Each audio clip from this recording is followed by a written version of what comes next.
Good morning, everyone. I am Antavya and my friend Daksh Gautam Varu. will give a brief intro of our app, why we choose that, and how we made it. Now I hand over the mic to Dakshwaru. So basically how we choose our app. So this app idea, it is basically a medical app and the things which occur in space. I give you intro now. So this app contains the topics which occurs in space and it could affect our body. So we have basically include that tabs and you get to know the details how it happens or how to cure it. Then you can if you don't want to read the information, then you can also use our audio tab which you have given, so you can hear all the things and it will get explained in your mind. And also you can use the video in which the brief video we have given. So this was the introduction of our app. Now I will say how the idea came. So basically, when our ma'am was saying medical things of scientists of astronauts at space, then we got idea that we can make a app like this, which I gave intro. And now how we made this app? So we made this app by the help of MIT app inventor and with the help of our mentor Deepti ma'am. Now I hand over the mic to Manthavya. Yes, now Daksh will present before you that how our app looks and you can have a look of how it looks. Now Daksh Yes, will present before you the app. yes, now you can see in the next screen. This is our health app named as Spatio Health, and it is mainly made for astronauts. That's why here we have wrote astronauts app, and it cannot be used by normal people as here all the details and all the information is about space. So first I'll explain you all the tabs. So this is space motion sickness. Motion sickness is very important in space.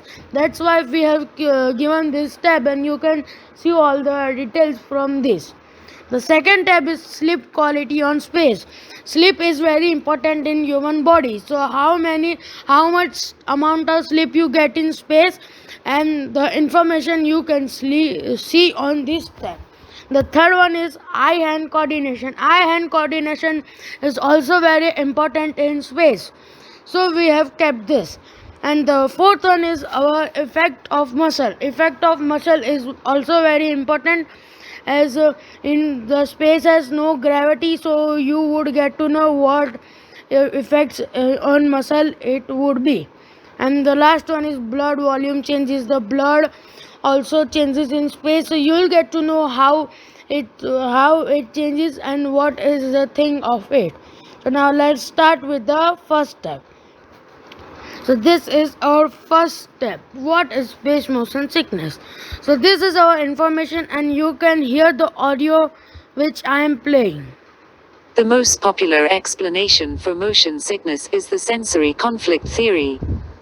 This theory follows from observations that in addition to planning the best strategies for movement control, the brain also anticipates and tracks the outcome of the movement commands it issues to the muscles. When the tracked outcome is consistent with the anticipated outcome, everything proceeds normally. However, when the tracked outcome is inconsistent, the brain must take action to investigate what has gone wrong. Sensory conflict occurs when some of the sensory information is consistent with the brain's anticipated outcome and some information is inconsistent. This might occur in space, for example, when the brain commands the neck muscles to tilt the head. The visual and neck joint receptors would provide immediate feedback indicating that the head has tilted, but because gravity has been reduced, some of the anticipated signals from the inner ear would not arrive. Initially, this would cause confusion, disorientation, and motion sickness symptoms. Over time, however, the brain would learn not to anticipate this inner ear information during head tilts and the symptoms would abate. So now we will see the video. So if you go here, you get the video. And now we'll go back to home button. So now we'll go on sleep quality on space. So here we have given image also how the astronauts sleep, and here is the information. Astronauts have had difficulty sleeping from the beginning of human spaceflight.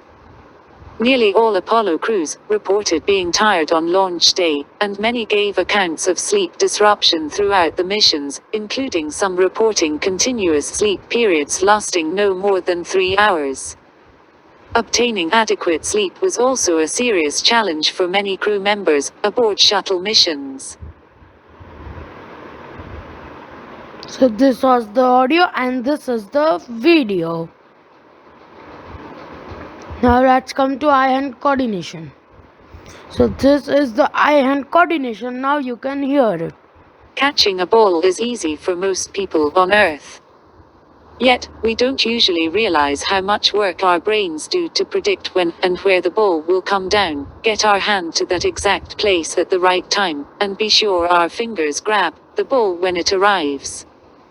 Because of the downward acceleration caused by gravity, the speed of a falling object increases on Earth. Scientists think that the brain must anticipate this to be able to catch a ball. Objects don't fall in space, however. So, scientists wondered how well people could catch objects without gravity. To find out, astronauts were asked to catch balls launched from a spring-loaded cannon that dropped them at a constant speed rather than a constant acceleration as on Earth. In flight, the astronauts always caught the balls, but their timing was a little bit off. They reacted as if they expected the balls to move faster than they did, suggesting that their brains were still anticipating the effects of gravity. The astronauts eventually adapted, but some of the effects were still evident after 15 days in space. After flight, the astronauts were initially surprised by how fast the balls fell, but they readapted very quickly. This work showed that over time in microgravity, astronauts could make changes in their eye-hand coordination, but that it took time, after a gravity transition, for the brain to accurately anticipate mechanical actions in the new environment. And by clicking here you can see the video and do back. And now we are in home button, and the next topic is effects on muscles. So this is the effects on muscles. You can see it, you can read it, and if you don't want to read, now we'll play the audio. Within the microgravity environment of space, astronauts' muscles are said to be unweighted or unloaded because their muscles are not required to support their body weight. The unloading of skeletal muscle during spaceflight, in what is known as muscle atrophy, results in remodeling of muscle atrophic response, as an adaptation to the spaceflight. These decrements, however, increase the risk of astronauts being unable to adequately perform physically demanding tasks during EVAs, or after abrupt transitions to environments of increased gravity, such as return to Earth at the end of a mission.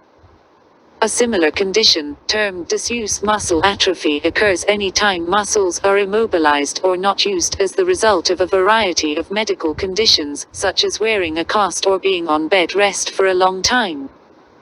Space muscle research may provide a better understanding of the mechanisms underlying disuse muscle atrophy, which may enable better management of these patients.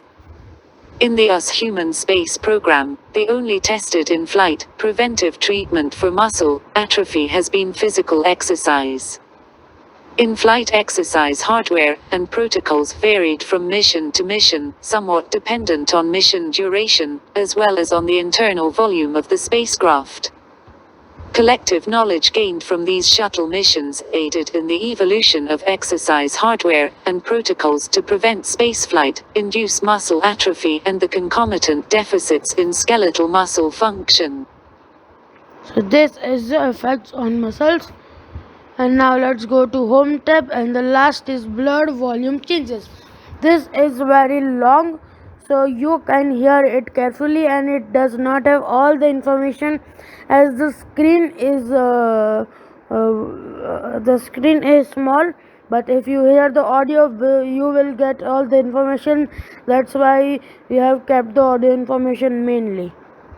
The cardiovascular system, including the heart, lungs, veins, arteries, and capillaries, provides the cells of the body with oxygen and nutrients and allows metabolic waste products to be eliminated through the kidneys as urine and the gastrointestinal tract. All of this depends on a strong heart to generate blood pressure, and a healthy vascular system to regulate the pressure and distribute the blood, as needed, throughout the body via the blood vessels. For our purposes, the human body is essentially a column of fluid. The hydrostatic forces that act on this column, due to our upright posture and bipedal locomotion, led to a complex system of controls to maintain at a minimum adequate blood flow to the brain. On Earth, with its normal gravity, all changes in posture such as when lying down, sitting, or standing as well as changes in activity levels, such as through exercising require the heart and vascular system to regulate blood pressure and distribution by adjusting the heart rate beats per minute, amount of blood ejected by the heart or stroke volume, and constriction or dilation of the distributing arteries. These adjustments assure a continued consciousness by providing oxygen to the brain or continued ability to work, with oxygen going to the working muscles. Removing the effects of gravity during spaceflight and restoring gravity, after a period of adjustment to weightlessness present significant challenges to the cardiovascular control system. The cardiovascular system is stressed very differently in spaceflight, where body fluids are shifted into the head and upper body, and changes in posture do not require significant responses, because blood does not drain and pool in the lower body. Although the cardiovascular system is profoundly affected by spaceflight, the basic mechanisms involved are still not well understood.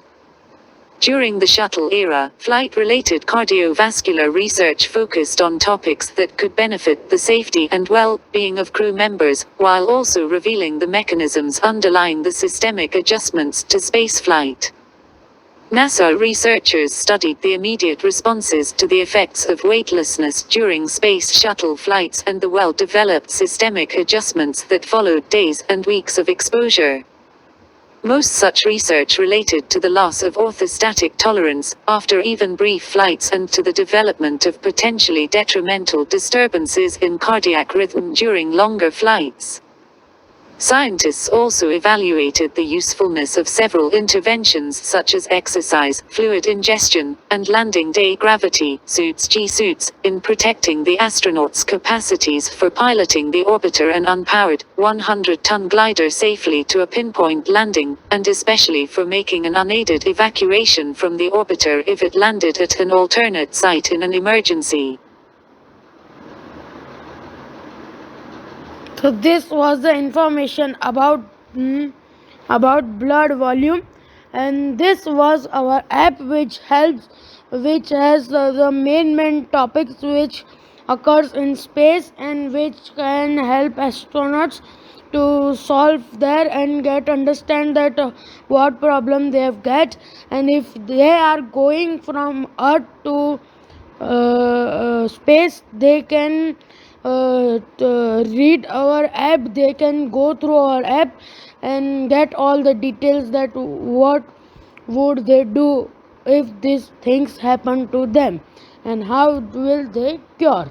So that's why we have named this app Spatio Health, and here it is astronauts app, as this is only for astronauts, no one else can use it, as it contains all details of space. So this was our app made by me, Daksh Gautam Varu, and my partner Manthavya Raman Bhai Damur.